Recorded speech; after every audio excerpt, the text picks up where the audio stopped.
nosso convidado de hoje é o Dr. Idalino Almeida. Dr. Idalino Almeida é psicanalista, doutor em psicologia clínica, especialista em psicoterapia transpessoal, hipnólogo e mais, são tantas coisas.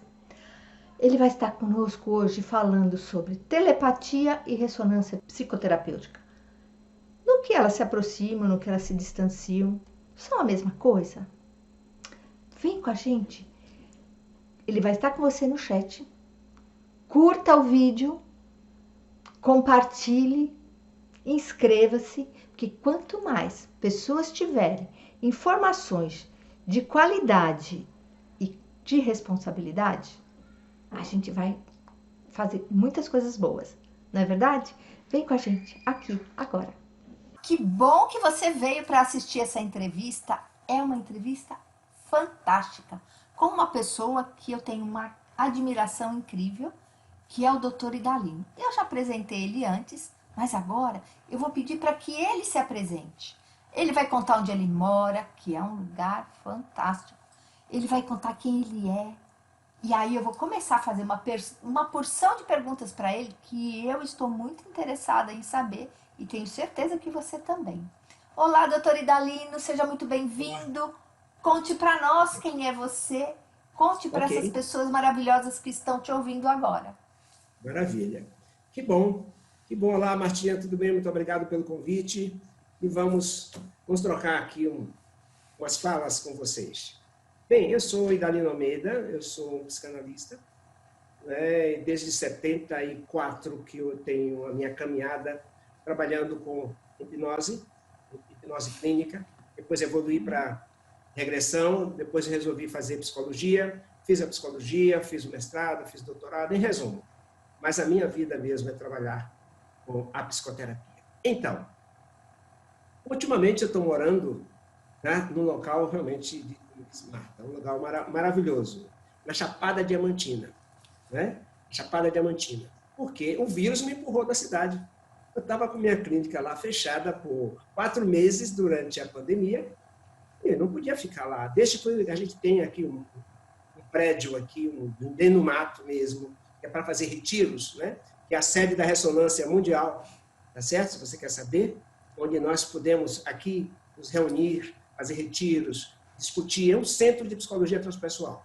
Fica aqui na Chapada de Diamantina, 6 km de Salvador. É aqui onde eu estou agora. Né? Então, de alguma forma, eu evoluí desde 91, quando eu cheguei em Salvador, eu evoluí para trabalhar com a ressonância psicoterapêutica. Eu nem sabia o que era ressonância psicoterapêutica. Apenas a necessidade de consultório me fez eu achar sempre e pesquisar. Está faltando alguma coisa no consultório. Está faltando alguma coisa. Puxa vida. Quer dizer, eu fazia as sessões, tinha resultados maravilhosos, mas dentro de mim sempre está faltando alguma coisa. Eu preciso trabalhar com pessoas em coma, eu preciso trabalhar com crianças recém-nascidas, eu preciso trabalhar com pessoas distantes. Gente, e o mais importante, eu preciso trabalhar com aquelas pessoas que vêm ao consultório, querer fazer uma regressão ou fazer uma hipnoterapia, mas as resistências internas dela não permitia.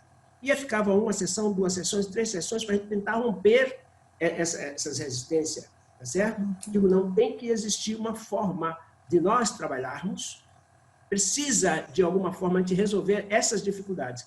E aí, nessas pesquisas, eu comecei a estudar como Freud trouxe o inconsciente. Eu comecei a estudar muito o inconsciente. Comecei a estudar tanto pela linha de Freud, quanto pela linha do Jung. Né? E fui buscar lá atrás outras pesquisas, né? Onde nós descobrimos o seguinte, que era importante e que o inconsciente ele está sempre pronto para ajudar. Sempre pronto para ajudar. Eu comecei a fazer umas experiências com o inconsciente e descobri um resultado maravilhoso.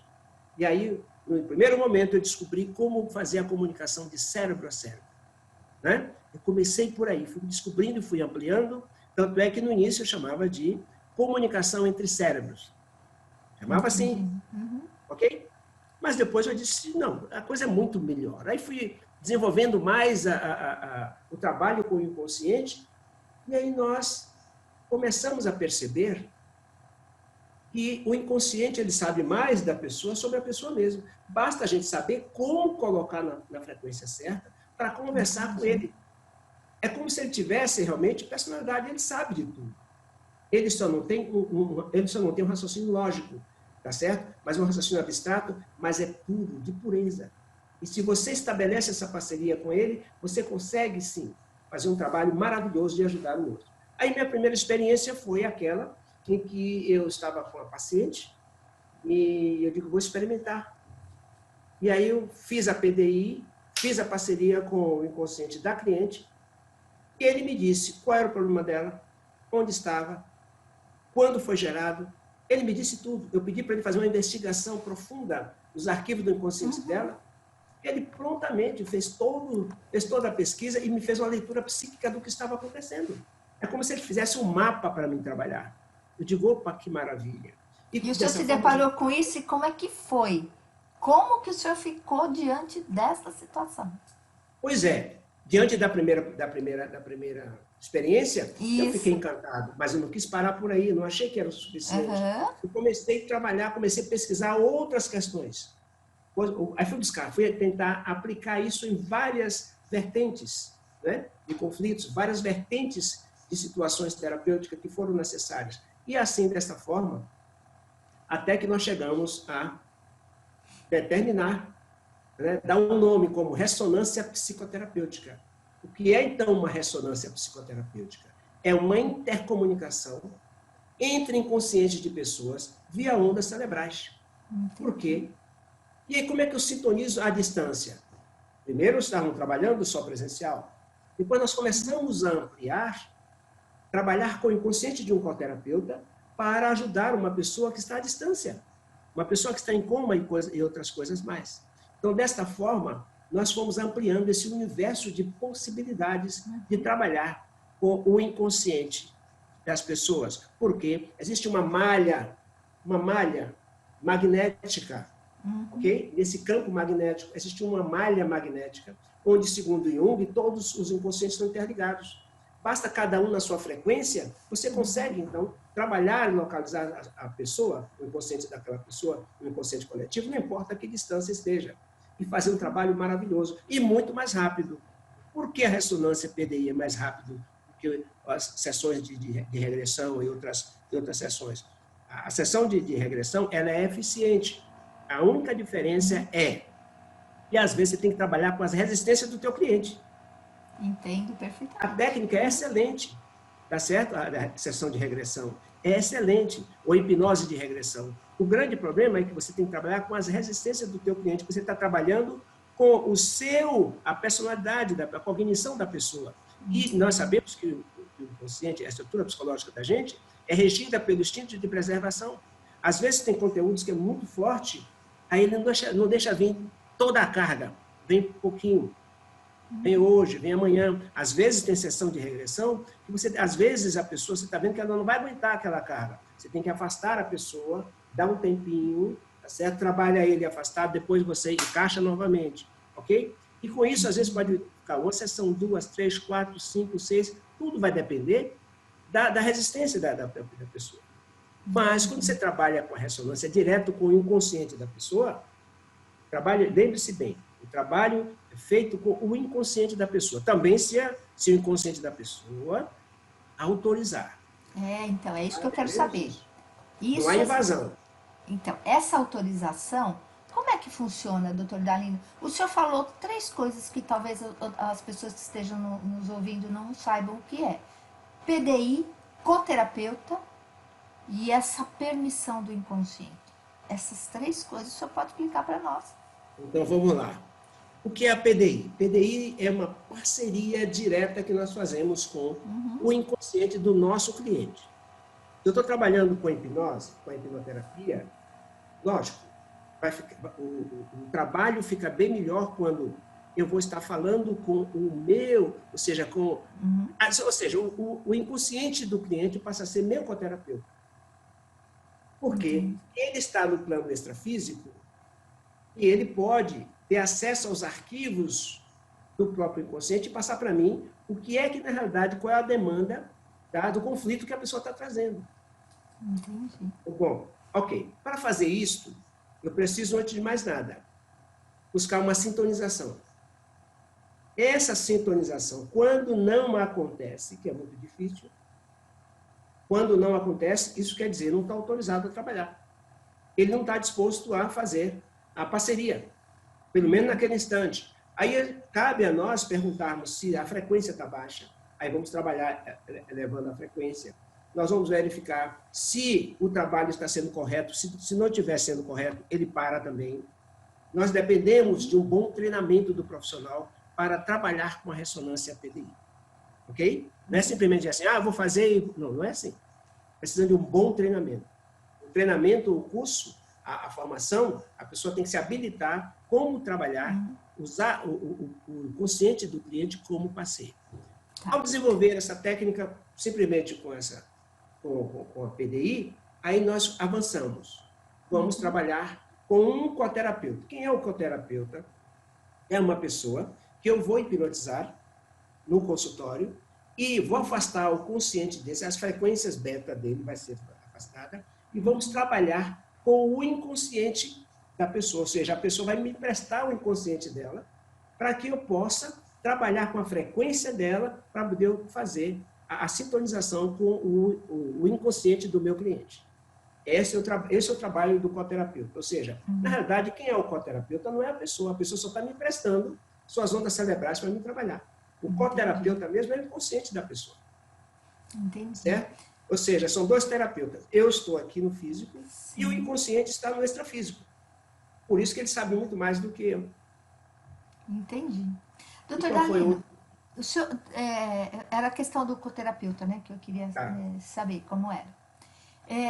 E a permissão, né? O senhor disse sobre uma permissão do inconsciente do outro, porque não é simplesmente querer acessar os conteúdos do outro, né? Existe essa permissão.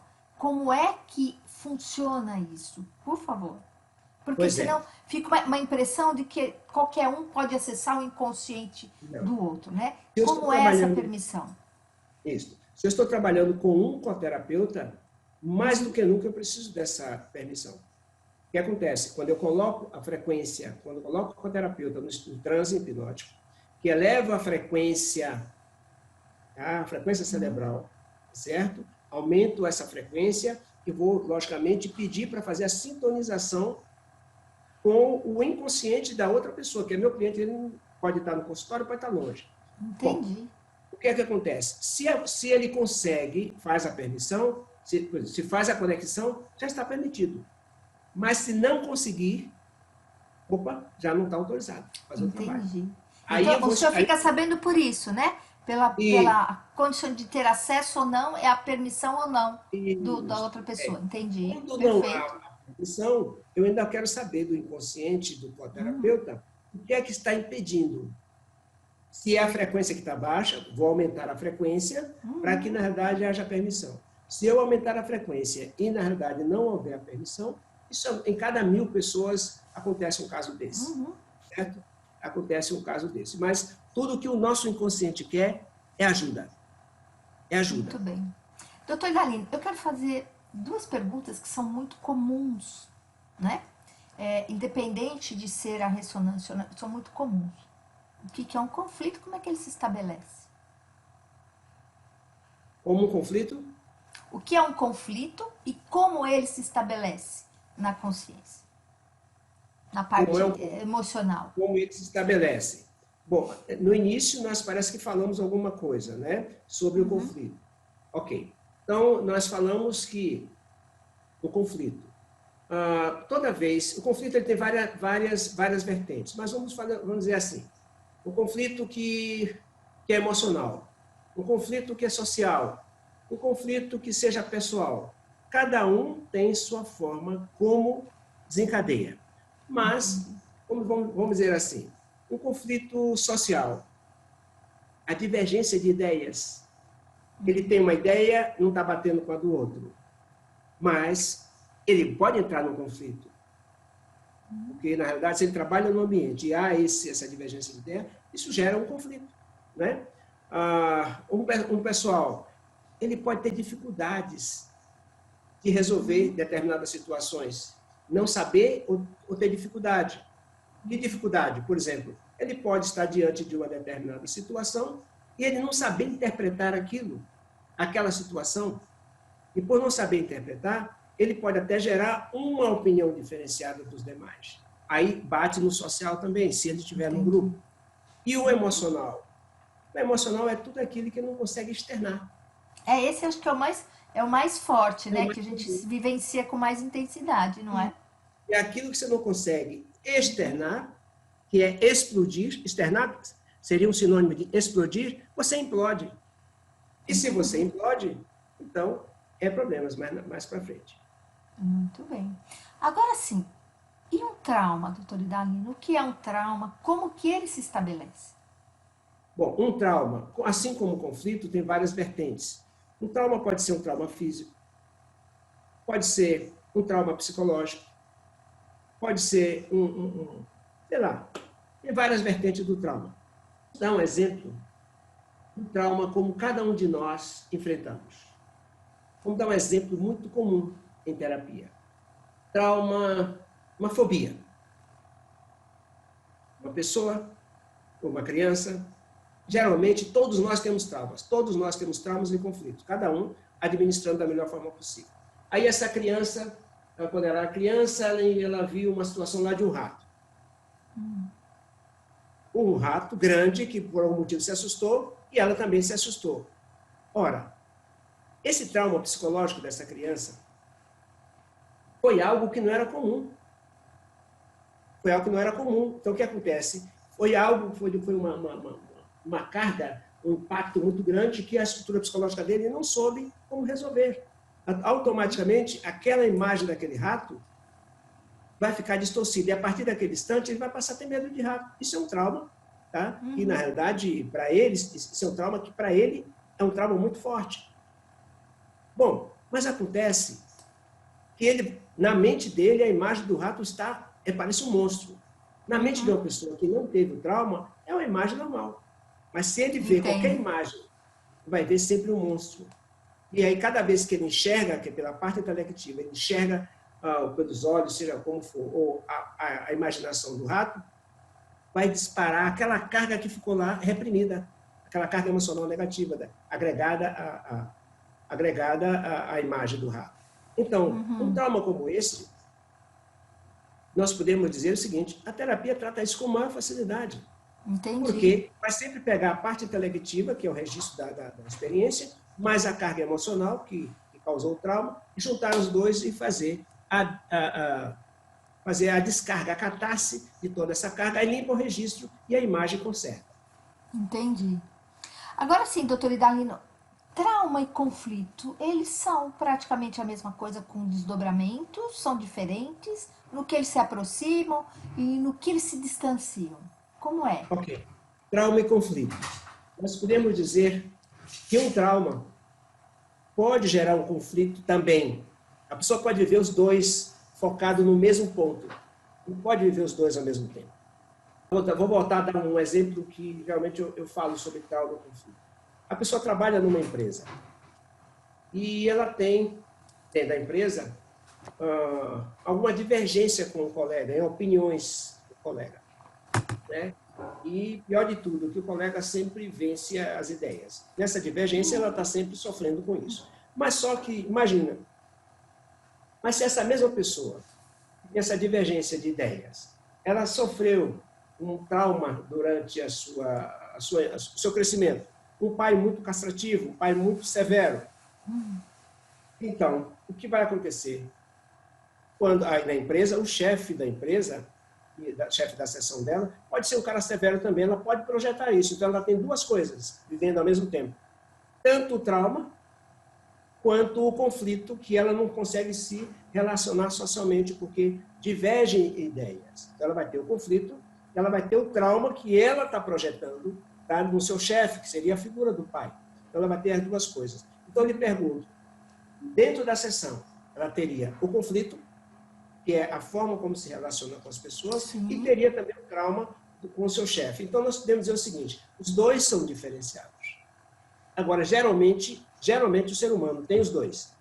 O trauma e o conflito. Isso Estou quer dizer falando que a de um qualidade trauma, de vida é é zero. comprometida. É. Agora, não tô, nesse caso aqui falando de um trauma de um acidente. É Sim, diferenciado. Tá? Estou dando um sim. exemplo comum entre conflitos Questões emocionais, no né? mesmo ambiente da mesma pessoa. Uhum. E a qualidade de vida da pessoa é horrível. E atrapalha a vida da pessoa, atrapalha o crescimento da pessoa. Tá certo? Seja com conflito, seja com trauma, ou seja com os dois. Entendo. Precisa de uma terapia. Não tem, Eu vou não tem fazer mais outra jeito. pergunta. Vou fazer outra Passa, pergunta. Eu estou cheia de perguntas hoje, doutor Dalino. passa mesmo. Se eu É, não na souber, eu chamada, faço para você responder. na chamada do vídeo, né, que eu fiz para convidar as pessoas para assistirem esta entrevista, eu falei sobre telepatia. O que é telepatia e no que ela se difere da ressonância psicoterapêutica? São a mesma coisa? Como é? Qual que é a distância e a aproximação entre elas? Ok. Telepatia. Olha só. Que é um assunto intrigante, né? As pessoas Eu já acho. ouviram falar de telepatia, mas ressonância é uma coisa Claro, mais claro. nova, né? Então, como é? As A gente duas. sempre ouviu falar em telepatia e nós sabemos que nós temos dois grandes exemplos de telepatia, né? Nós sabemos que os mestres, os chamados mestres lá do Oriente, eles usam muito a comunicação entre cérebros, comunicação à distância, mente a mente, né? Então, nós temos dois grandes exemplos. Duas grandes mulheres aqui no nosso Ocidente, que foi a Helena Blavatsky. E nós Sim, tivemos conheço. também a Blavatsky, é uma russa, e que ela, por telepatia, ela recebeu de três mestres do Oriente os livros da doutrina secreta, muitos livros. Eles de lá, do Tibete, foi o mestre Moria, o mestre Kutumi e o mestre Tekar. Os três ditando para ela aquela coleção das doutrinas secretas. Isso foi telepatia. Foi ondas cerebrais. Então, de lá, ela escrevendo. Só que a linguagem dela foi uma linguagem, por ser russa, uma linguagem um pouco complicada. Aí, uma inglesa, chamada Alice Bailey, um dos mestres, também fez a mesma coisa. Preferiu botar numa linguagem mais clara por telepatia. Então, ele de lá, do Tibete, ditando para ela aqui, no Ocidente. Ela escreveu uma coleção de 30 e poucos livros. Isso é telepatia. Então, nós diríamos o seguinte, então, telepatia é usada pelos mestres? Não. Telepatia qualquer um de nós podemos desenvolver. Quando você coloca uma pessoa no estado alterado de consciência, via uma hipnose profunda, um transe profundo, você consegue também desenvolver essa condição. Por quê? Porque todos nós estamos interligados nessa malha, nesse campo magnético. Entendo. Tá certo? E a nossa pineal que é responsável por isso. Né? Então, resultado, quando você coloca uma pessoa no transe mais profundo, você consegue ativar essa antena dentro da pessoa e estabelecer a telepatia. Bom, essa é uma coisa, é a telepatia. Agora eu pergunto, qual a relação da telepatia com a ressonância? Isso, essa é uma curiosidade grande. Isso. Ressonância. O que é ressonância? É tudo aquilo que, na realidade, ressoa. Por exemplo, nós já ouvimos pessoas com uma voz lírica, ela canta e rebenta vidros. O que é isso? Isso é ressonância. Entendi. Ou seja, as vibrações da sua voz rebentam o vidro. Ok? Se você vai ver a definição de ressonância, tanto pela física quanto pela psicologia, é exatamente isso.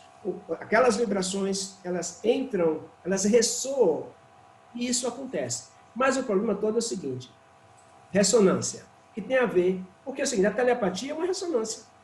Porque lá ele emitiu uma onda cerebral, aqui estava, a pessoa estava em uma determinada frequência e ressoou e fez o quê? A chamada telepatia, a comunicação. É o emissor e o receptor, é isso? Isso. Agora eu Tá. pergunto, e o que seria a ressonância psicoterapêutica? O foco aí é a ressonância psicoterapêutica. Seria essa comunicação entre os inconscientes, ou seja, essas ondas cerebrais aplicada à terapia. Entendi.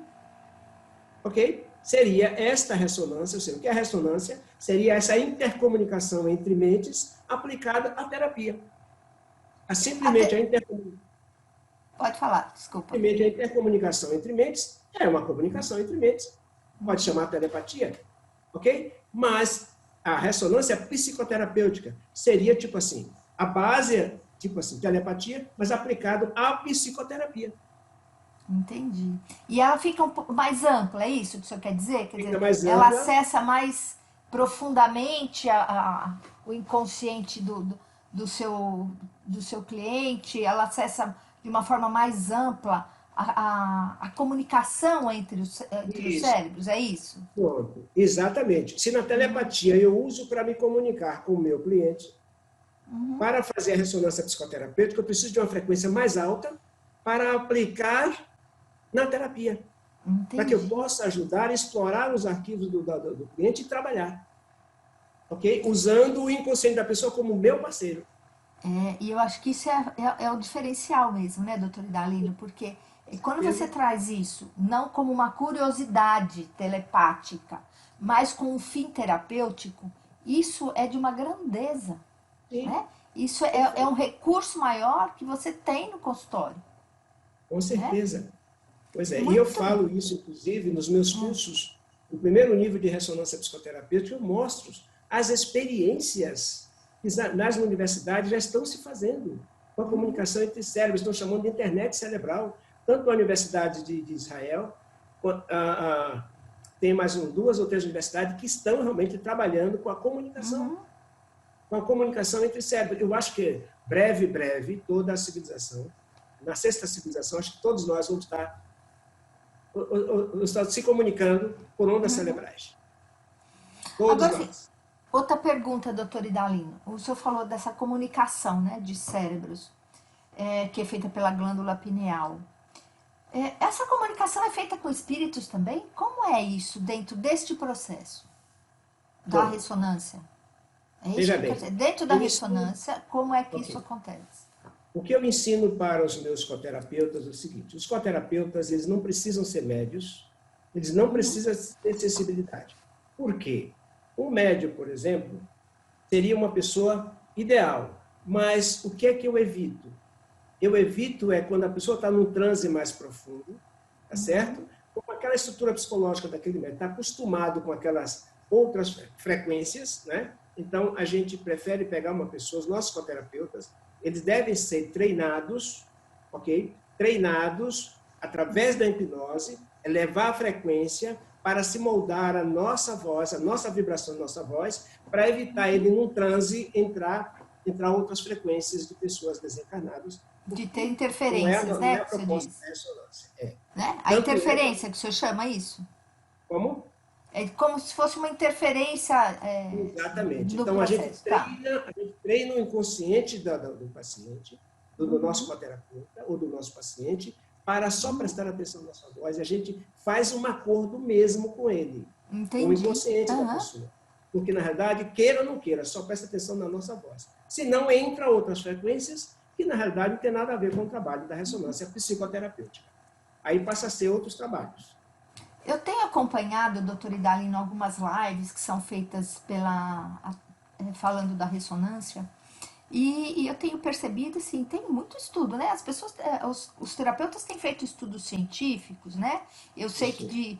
que tem um grupo que hoje está editando um livro sobre isso, É. que tem uma colega de Portugal lá que escreveu um artigo, né? Isso. Que tem o pessoal que está mobilizando isso, até com acompanhamento médico, em Isso. casos mais de coma e coisas do gênero, né? Porque assim, eu Isso. acho importante a gente falar isso, porque muita gente acredita que isso é milagre, que você está fazendo milagre, que você está fazendo bruxaria, né? É, Que é é um isso mesmo. trabalho espiritual. Gente, eu estou encantada. Eu ouvi um colega chamado Humberto, que é de Campinas, ele falando, ele tem mais de 600 casos de Isso. tratamento, né? E que Uhum. com comprovações, com tudo. Então, isso Ele é é muito dedicado. desmistificar essas coisas, né, doutor Idalino? Porque Com quando você certeza. fica mistificando algo, você fica atrasando o desenvolvimento de uma Perfeito. técnica que é fantástica e que pode ajudar muitas pessoas. Assim como Perfeito. tantas outras técnicas, né? Existem outras, Claro. inúmeras Com técnicas. certeza. Com Mas assim, certeza.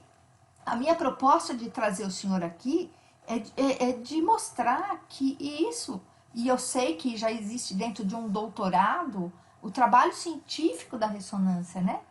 Então, desmistificar isso para que várias pessoas possam minimamente saber o que é, né? Perfeito. Eu não digo que as Perfeito. pessoas têm que praticar, têm que fazer nada disso, mas assim, de Uhum. você saber o que é. E agora Claro. uma pergunta. Eu sei que o senhor colocou 2 módulos do seu curso de pós-graduação em terapia regressiva, 2 módulos de ressonância. Qual foi a sua proposta em colocar com tantas técnicas de terapia regressiva que ajudam o profissional a atuar e como especialista, inclusive? O que o levou a acrescentar esses 2 módulos de terapia, psicoterapia de ressonância? Ok. O que foi essa proposta sua? O que o senhor pensou, idealizou neste esquema? Pronto. Eu sou um pesquisador. E como pesquisador, assim como eu comecei com a hipnose de regressão, fazendo regressão e senti a necessidade de ampliar o trabalho e trazer uma regressão indireta, foi o que aconteceu. A ressonância nada mais é do que uma regressão indireta. E o que Então, diferencia uma direta de uma indireta? O que o senhor vê aí como diferencial?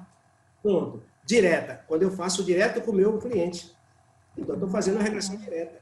E quando, na realidade, eu estou fazendo através de um coterapeuta, eu estou fazendo uma regressão indireta.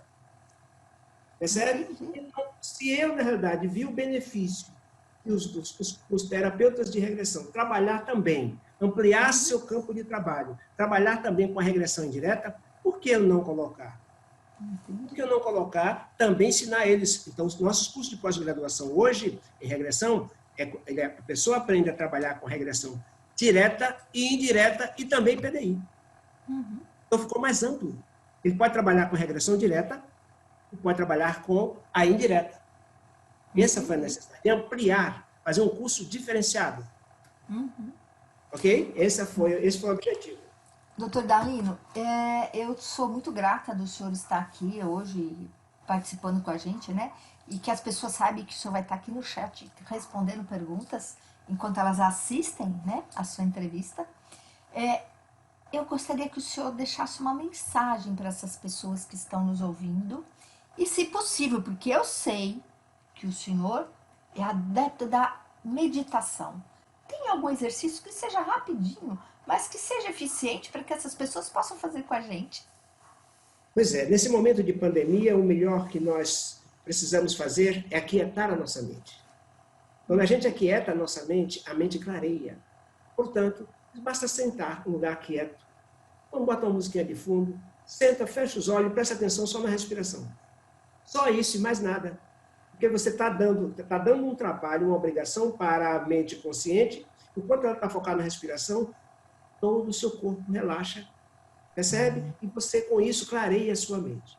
Então, para esses momentos difíceis, nada melhor do que centrar a nossa mente, porque a nossa mente é uma mente muito, se passando mente de macaco, ela é muito rápida. Se você der trela, realmente você se congestiona.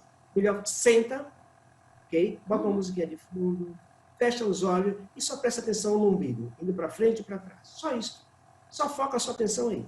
Isso deixa você em paz e tranquilo. Muito ok? bem. Então, assim, vamos agora fazer este exercício de observar a sua respiração com esta musiquinha de fundo que a gente tem agora. Observar a sua respiração. Quer que eu faça? Ótimo. Eu quero que o senhor faça com a gente. Faço, sim, vamos lá. Tá? Por favor. Ok. Então vamos lá. Vamos sentar bem mais confortavelmente possível e preste atenção na minha voz. Preste atenção no local que você está sentado. No espaldar da cadeira, encostando suas costas, seus quadris, seus pés apoiados. E agora toma 3 respirações profundas.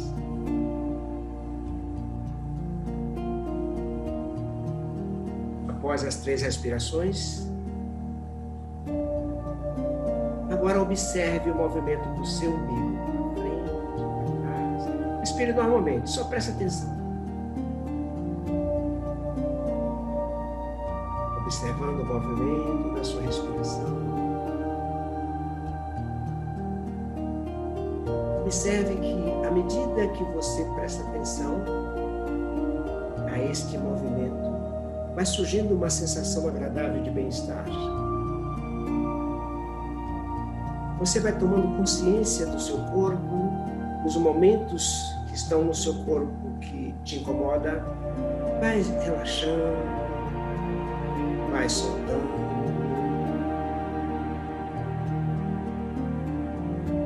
E observe como é gostoso. Como é gostoso desligar-se dessas coisas do mundo. Dessas coisas que são bonitas para os olhos.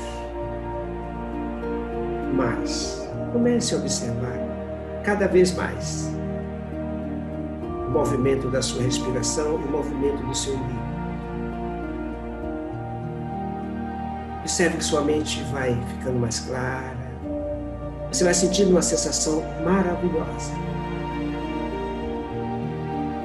Se você ainda quiser, preste atenção. Veja o que é mais fácil para você. Ouvir ou sentir as batidas do seu coração. Observe. Observe. Se você sente que é melhor ouvir as batidas do seu coração, ouça e conte. A cada batida, conte mentalmente números de 1 a 50. Se você acha que é mais fácil sentir, preste atenção ao movimento do coração e conte também de 1 a 50.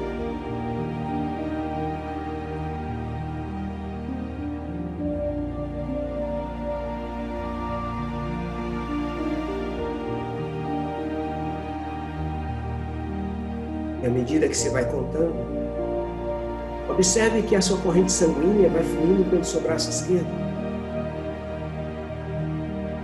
A cada batida do coração, imagine a corrente sanguínea fluindo pelo seu braço esquerdo, vindo até a ponta dos dedos e voltando. Comece a observar o que você vai sentindo no seu braço esquerdo, fisicamente. Uma sensação gostosa. Uma sensação maravilhosa. Alguns chegam até a sentir peso, mas é um peso agradável. É um peso que relaxa todo o corpo e clareia a mente. Sinta isso. Sinta isso. Observe que é gostoso.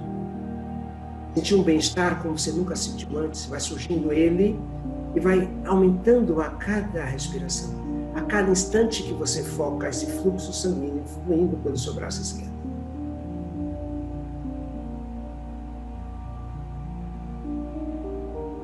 Observe que é um bem-estar muito grande. E assim, quando você quiser parar, é só tomar 3 respirações profundas. Pode abrir os olhos.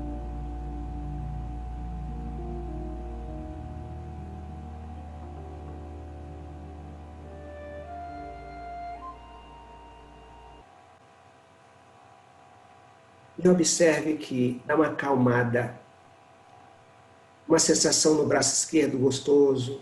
Algumas pessoas sentem peso no braço esquerdo, outros sentem formigamento, outros sentem anestesia. Não importa, é a manifestação do seu inconsciente.